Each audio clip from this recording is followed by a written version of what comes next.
జై శ్రీరామ్ అండి. ఇవాళ టాపిక్ ఏంటి అంటే, ఎప్పుడు చెప్తుంటాను నీట్లు పిల్లలు అలా ప్రిపేర్ అవ్వండి, ఇలా అవ్వండి, అలా ఎక్కువ టెన్షన్ తీసుకోవద్దని. ఈ రోజున పిల్లలు కాదండి టెన్షను, పెద్దవాళ్ళకే టెన్షన్ అనమాట. ఎందుకని అంటే, నీట్ పీజీ మా బాబు ప్రిపేర్ అయ్యాడు నీట్ పీజీకి. తీరా మార్నింగ్ అంటే ఇవాళ సండే, ఈరోజు ఎగ్జామ్ అనమాట. అందరం ఎగ్జామ్ హాల్కి వెళ్దాం, 7కి రెడీ అయిపోయి వెళ్దాం అన్న టైంలో నైట్ 10కి బాంబు లాంటి వార్త, ఎగ్జామ్ పోస్ట్పోన్ చేస్తున్నాం, పేపర్ లీక్ అయింది అని. NTA వాళ్ళు రాత్రి ఎగ్జాము పెట్టలేము, రేపు పేపర్ లీక్ అయింది అని.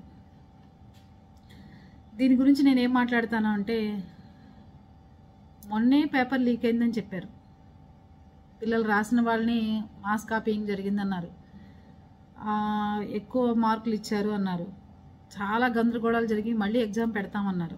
ఇవన్నీ జరుగుతున్న టైంలో మళ్ళీ బుద్ధి లేకుండా ఒక పీజీ ఎగ్జాము అంటే పిల్లలు ఎన్ని సంవత్సరాల నుంచి రాస్తుంటారు.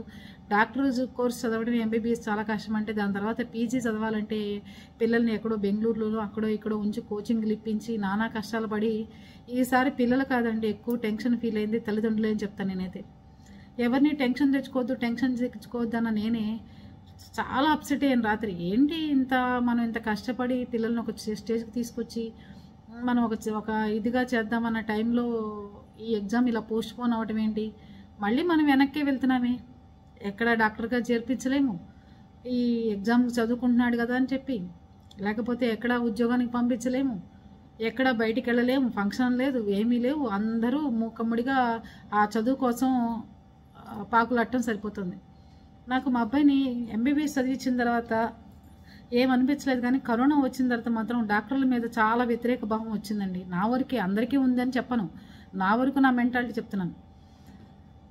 ఫేస్ చేసినవి, బయట సమాజంలో జరుగుతున్నవి, డాక్టర్ వృత్తిగా అంటే ఒక న్యాయబద్ధంగా ఒక దేవుడి తర్వాత దేవుడు డాక్టరే అంటారు, అలా అనుకున్న టైంలో ఇలా డాక్టర్స్ అందరూ పేషెంట్లని ఇబ్బంది పెడుతున్నారు అని మాకు పర్సనల్గా మాకు ఇబ్బంది జరిగింది కాబట్టి మేము మాట్లాడటం జరిగింది. చాలా వీడియోలు కూడా నేను చేశాను దాని గురించి. దాని తర్వాత మా అబ్బాయిని అన్నాను, MBBSతో స్టాప్ చేయనన్నా, నువ్వు అనవసరంగా చదవద్దు అని చెప్పి. లేదమ్మా ఇంట్రెస్ట్ చూపించాడు, సరే చదివిస్తున్నాము, బాగానే ఉంది, పీజీ రాయాలని తెల్లారిపోతున్న 7ంటికి ఎగ్జామ్ అయితే నైట్ 11కి మనకి మెసేజ్ వచ్చింది సెల్కి, ఇది పరిస్థితి, పీజీ ఎగ్జామ్ క్యాన్సిల్ అని. అలా కాదండి, మీకు చాదకాకపోతే చెప్పండి, పేరెంట్సే ఆ బాధ్యత తీసుకుని మేము కాపలా కాసి ఆ పేపర్లు ఏవో తెప్పించుకుని మా పిల్లలకి ఎగ్జామ్ అయ్యేదాకా ఎక్కడ పేపర్ లీక్ కాకుండా, ఆ పేపర్ ఎక్కడ ఈ అందరికీ అందకుండా చూసుకునే బాధ్యత పేరెంట్స్ కన్నా అప్పచెప్పండి. అంతేగాని మధ్యతరగతి కుటుంబం వాళ్ళు ఎంతోమంది పిల్లల్ని డాక్టర్ అయితే బాగుండు అని చెప్పి చేర్పించి ఎక్కడెక్కడో వాళ్ళకి ఎగ్జామ్ రాయటానికి పెట్టుకుంటే, ఎక్కడెక్కడికో వెళ్ళి ఎగ్జామ్లు రాయాలంటే బస్ టికెట్లు, బస్ ఛార్జీలు, కనీసం అండి ఒక్కొక్క స్టూడెంట్కి 10,000 రూపాయలు ఖర్చు అండి ఈ నీట్ పీజీ రాయటానికి. పేరెంట్స్ రూములు, హాస్టల్ ఫీజులు, కోచింగ్ సెంటర్లు అవి ఇవి అంటే ఆ లక్షల్లో అయినవి కాకుండా ఈరోజు 10,000 రూపాయలు ఎవరు పెట్టుకోవాలి? పిల్లల భవిష్యత్తు ఏంటి? చదివిందంతా ఏంటి? ఇట్లాగైతే పిల్లల చదువులు ఏ రకంగా చదివించాలి? ఏ రకంగా మనం ముందుకెళ్ళాలి? 1,00,000 మంది పిల్లలు రాస్తే 1,00,000 మందికి ఎంత ఖర్చు అయింది? వాళ్ళ భవిష్యత్తు ఏంటి? వాళ్ళు చదివిన చదువు ఏంటి?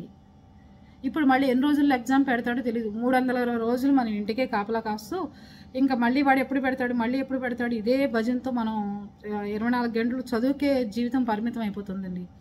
అదేదో ఒక డాక్టర్ దగ్గరికి పోయి 500 రూపాయలు ఫీజు ఇచ్చి మనకు తలనొప్పో కాలు నొప్పో చూపించేసుకుంటే మనసుకు ప్రశాంతత.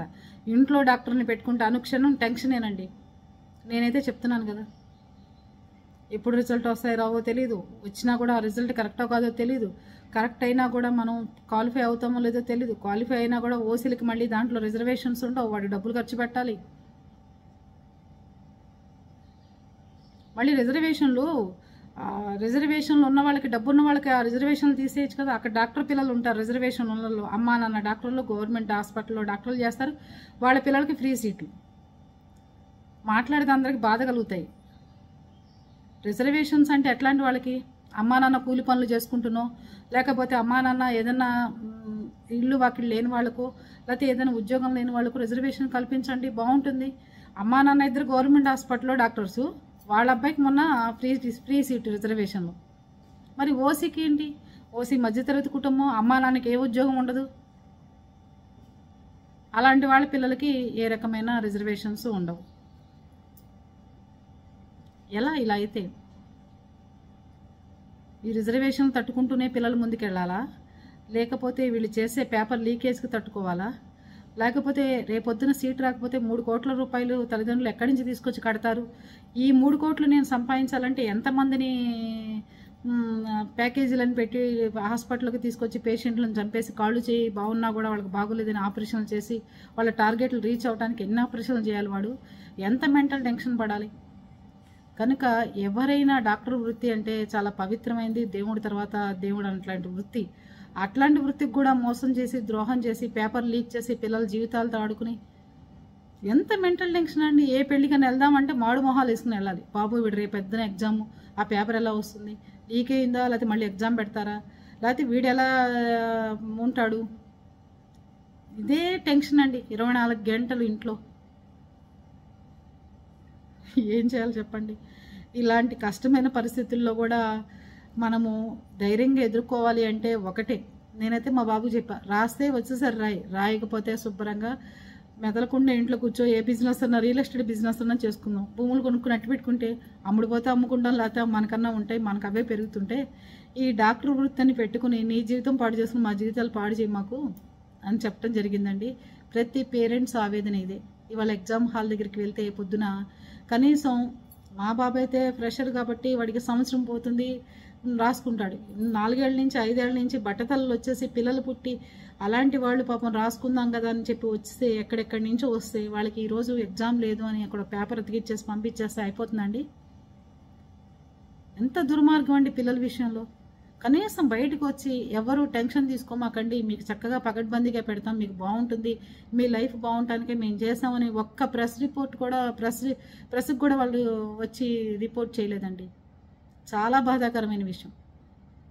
మెంటల్ టెన్షన్ ఎంత ఉంటుందంటున్నారు? ఒక డాక్టర్ ఫ్యామిలీలో పిల్లాడి ఇంట్లో ఉన్నాడు అంటే మొన్నటి నుంచి ఈ ఎగ్జామ్ పెడితే అది ఎవరిదైనా లీక్ చేశాడా, ఎగ్జామ్ రిజల్ట్ వస్తాయా, లేకపోతే వాడి డాక్టర్ అయిన తర్వాత వాడికి అక్కడ హెచ్ఓడీలు ఏమి హింస పెడతారు, హెచ్ఓడీలు అయిపోయిన తర్వాత మళ్ళీ డాక్టర్గా సెటిల్ అయిన తర్వాత ఏ హాస్పిటల్లో జరిపించాలి, ఏ హాస్పిటల్లో జరిపిస్తే వాడు ఎలా ఉంటాడు, రిజర్వేషన్స్ లేవు, మనం ఎలా పైకి రావాలి, 3 కోట్ల రూపాయల డబ్బులు ఎక్కడి నుంచి తీసుకురావాలి, అందరికీ 0 మార్కులు వచ్చినా సరే సీట్లు ఇస్తామంటున్నారు. ఈ 0 మార్కులు వస్తున్నాయి మనమేమో ఓసీలం, ఎట్లా కానీ ఎన్ని ఎన్ని ఎన్ని రకాల బాధలు ఉంటాయి అనుకుంటున్నారు.